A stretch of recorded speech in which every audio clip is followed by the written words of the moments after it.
রাজধানীতে আবারও দেখা দিয়েছে পানির সংকট।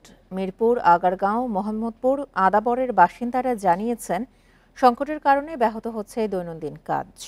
ঢাকা ওয়াসা ৭০ ভাগ পানি উত্তোলন করে ভূগর্ভস্থ থেকে। তবে বিশেষজ্ঞরা বলছেন সংকট কাটাতে যেন ভূগর্ভস্থ পানি উত্তোলন আর বাড়ানো না হয়। প্রতি বছর জুলাই আগস্টে বাড়ে গরমের তীব্রতা। এ সময়ের পর থেকে কয়েক মাস দেখা দেয় পানির সংকট। এমন পরিস্থিতি রাজধানীর বেশ কয়েকটি এলাকায়। রাজধানীর মিরপুরের শেওড়াপাড়ার একটি ব্যাচেলর মেস এটি।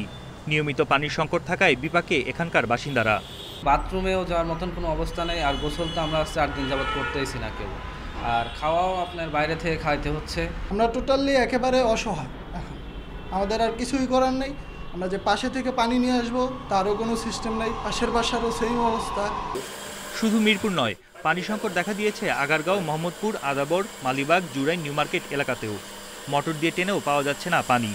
আমারে সবাই বলে পানি নেই কেন, পানি নেই কেন। লাইনে যে পানি নাই এটা তো কেউ বোঝে না, কেউ জানেও না।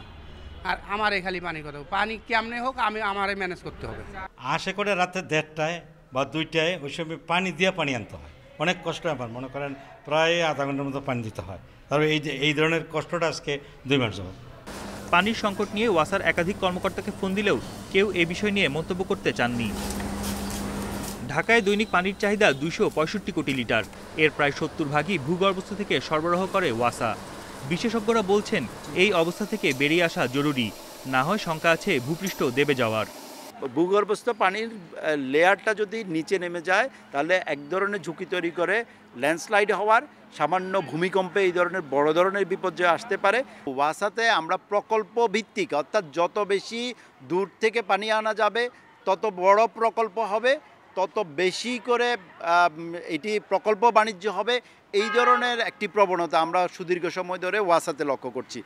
পানির সংকট দূর করতে জলাধার বাড়ানোর পরামর্শ বিশেষজ্ঞদের। বন ইবনে কামাল, ইন্ডিপেন্ডেন্ট নিউজ, ঢাকা।